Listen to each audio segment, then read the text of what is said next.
Hai, assalamualaikum warahmatullahi wabarakatuh. Ibu di sini ingin menjelaskan beberapa poin-poin tentang materi mengapresiasi dan mengkreasikan fabel. Ada di buku paket Bahasa Indonesia kelas 7 di bagian bab 6 ya. Kalian cari daftar isi halaman berapa. Yang pertama itu apa sih yang dimaksud dengan cerita? Cerita adalah jenis teks narasi yang mencakup jenis tulisan atau lisan yang mengandung unsur cerita. Misalnya dengan berbincang dengan teman dan menceritakan sesuatu adegan kegiatan bercerita. Misalkan kalian menceritakan pengalaman kalian bermimpi atau pengalaman kalian saat kegiatan kemarin kepada teman, itu juga termasuk ke dalam cerita. Atau kalian tulis ke dalam buku diari, itu juga termasuk ke dalam cerita. Nah, kita sekarang fokus ke fabel. Apa sih cerita fabel itu? Fabel secara etimologis berasal dari latih bulata, fabulat, yang merupakan cerita tentang kehidupan binatang yang perilakunya menyerupai manusia. Jadi, kalau kalian ingat fabel, kalian ingat binatang, ya. Jadi, fabel itu cerita yang tentang kehidupan binatang, begitu ya. Contohnya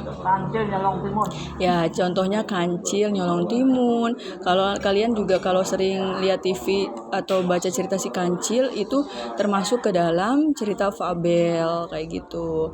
Cerita fabel tak hanya diajukan pada anak saja, tapi juga bisa untuk dewasa, juga bisa menjadi salah satu sarana dan potensial dalam menanamkan nilai moral. Jadi tidak hanya cerita yang tentang kehidupan binatang saja. Di dalam cerita fabel tetap ada nilai moralnya, ya. Nilai moral itu nilai-nilai kehidupan yang kalian bisa ambil gitu, pesan-pesan di dalam cerita itu. Selanjutnya mengenal ciri fabel. Nah, ciri umum fabel yang pertama itu fabel mengambil tokoh para binatang, ya. Sudah jelas ya. Fabel yaitu ya tokoh-tokohnya binatang semua gitu ya. Watak tokoh binatang digambarkan ada yang baik dan ada yang buruk. Jadi gitu ya, si kancil misalkan cerdik, yang buruknya misalkan harimau kayak gitu. Tokoh binatang bisa berbicara seperti manusia.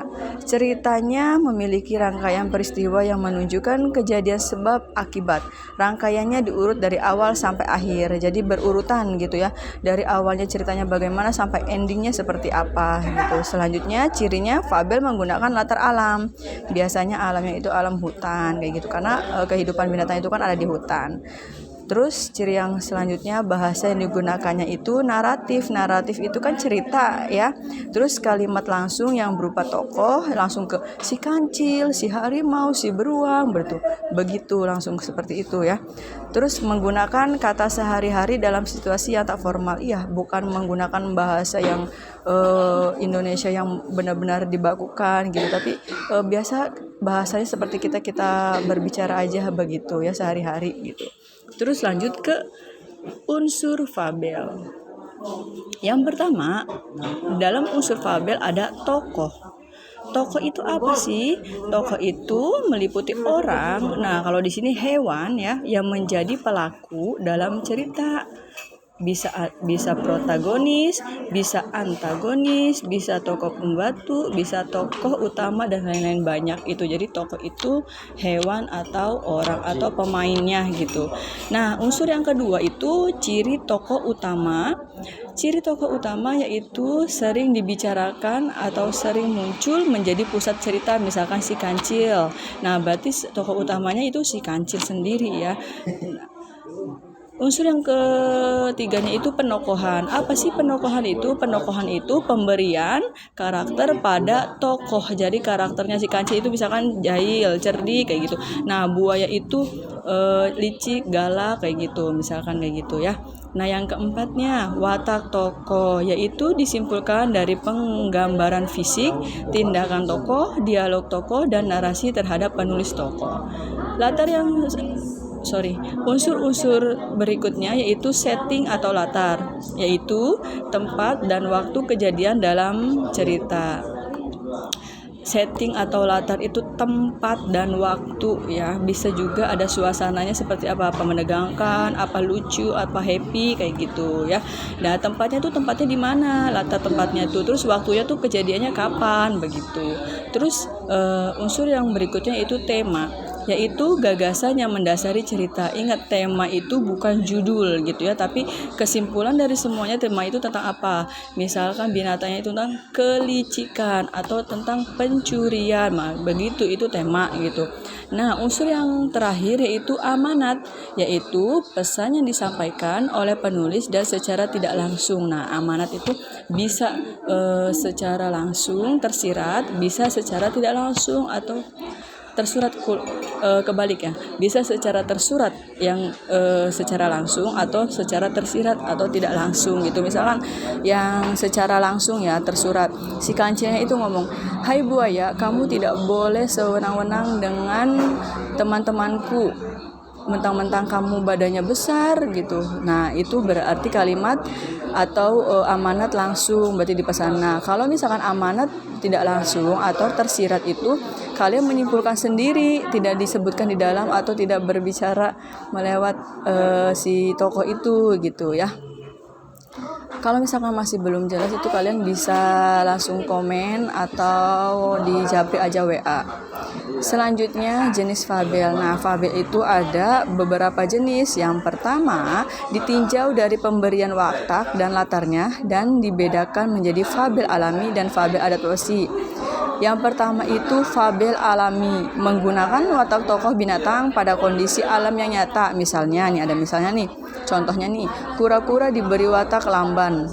Juga fabel ini menggunakan alam sebagai latarnya gitu. Nah, fabel adaptasi, namanya juga adaptasi ya, berarti ada pembaruan gitu ya dari luar, yaitu fabel yang memberikan watak tokoh dan mengubah watak aslinya pada dunia nyata, juga menjadi tempat lain sebagai latarnya seperti rumah atau di jalan. Kemunculan pesan dibedakan fabel dengan kode dan tanpa kode. Nah gitu, jadi adaptasi itu misalkan si kura-kura tadi kan lamban, nah tapi ini mah lamban dan cerdik kayak gitu. Begitu kan, kalau cerdik itu kan kancil, tapi diadakan di dalam kura-kura. Nah itu berarti termasuk fabel adaptasi.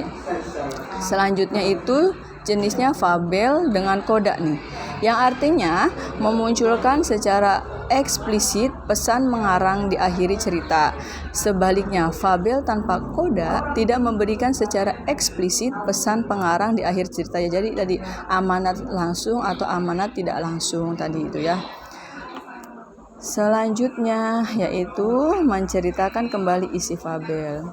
Menceritakan kembali isi fabel, langkah-langkahnya itu menentukan tokoh dan watak tokoh. Jadi kalian harus menjadikan dulu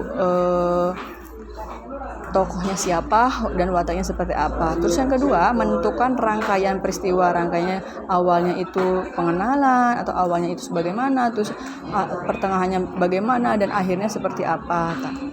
Yang ketiga, menceritakan kembali isi fabel ya. Menceritakan kembali isi fabel. Yang fabelnya itu apa? Nah, selanjutnya menelaah struktur fabel dan bahasa fabel. Nah, dari strukturnya fabel memiliki 4 struktur. Yang pertama, orientasi, bagian awal dari sebuah cerita yang berisi pengenalan tokoh, latar, tempat, dan waktu. Yang kedua, strukturnya komplikasi, permasalahan antara satu dengan tokoh yang lain, komplikasi menuju ke klimaks ya. Terus klimaks masalahnya tuh langsung ke ujungnya gitu. Nah, struktur yang ketiga itu resolusi. Resolusi yaitu bagian yang berisi pemecahan masalahnya langsung dari, misalkan tadi kan udah ada konflik nih, langsung dipecahkan masalahnya seperti apa. Struktur yang terakhir yaitu koda. Boleh ada atau boleh tidak bagian akhir yang berisi perubahan apa yang terjadi dan pelajaran yang dapat dipetik dari cerita. Nah, kalau koda itu misalkan kayak gini, bagian akhir itu amanat misalkan.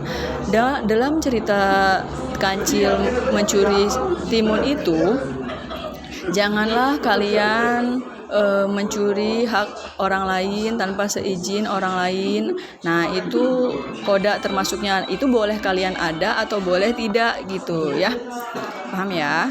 Selanjutnya itu mencermati penggunaan kata atau kalimat fabel. Nah, pilihan kata atau diksi pada fabel menunjukkan latar dengan pilihan kata yang mudah diimajinasikan ya.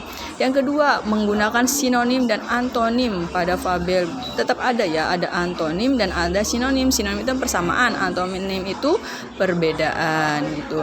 Menelaah penggunaan kalimat langsung, tetap aja ada kalimat langsung. Adalah kalimat yang diucapkan secara langsung kepada orang yang dituju tadi ya. Langsung ke kalimat yang ditandai pemakaian tanda petik ya. Misalnya gini, Kancil berbicara, "Hai kura-kura, kamu sedang apa?" Tanda petik. Nah, itu berarti kalimat langsung.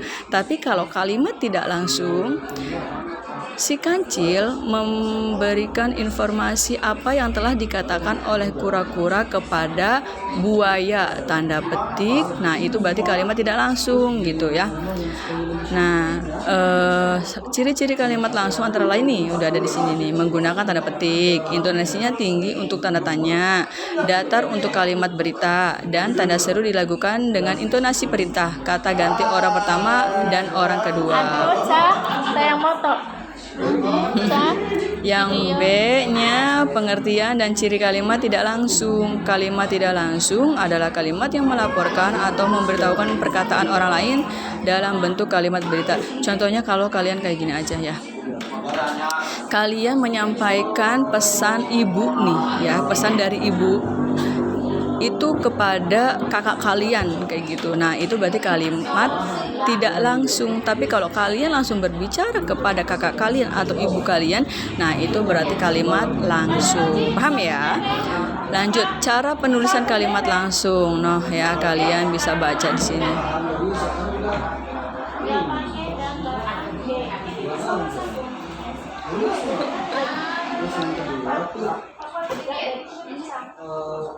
Semuanya itu ada di cara penulisan itu ada di buku paket, kalian bisa baca di sini. Ataupun kalau misalkan belum paham nih Bu apa sih maksudnya, kalian bisa japri atau enggak WA di forum grup belajar kita begitu, atau langsung komen aja dari channel YouTube Ibu begitu ya.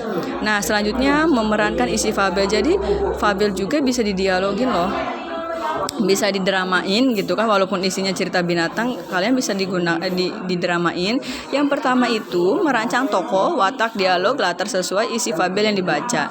Yang kedua menentukan urutan cerita awalnya, kemudian tak disangka tiba-tiba akhirnya. Yang ketiga merancang pemeran fabel yang dibaca, kalimat narasi, dialog tokoh, properti, melakukan adu kreatif pemeran fabel. Nah itu, nah tugasnya nih ya. Tugasnya kalian harus memerankan atau membuat cerita fabel ke dalam drama, ke dalam mini drama ya. Paham ya? Jadi Ibu ulangi lagi tugasnya.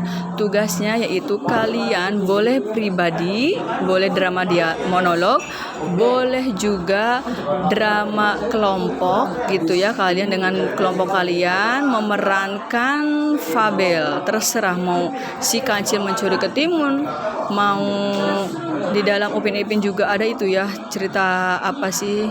Apa tuh ya, kalian cari aja terus didramakan gitu ya, terus di video kirim ke ibu begitu. Paham ya?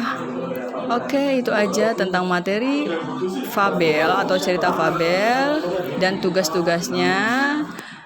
Ibu akhiri, wassalamualaikum warahmatullahi wabarakatuh.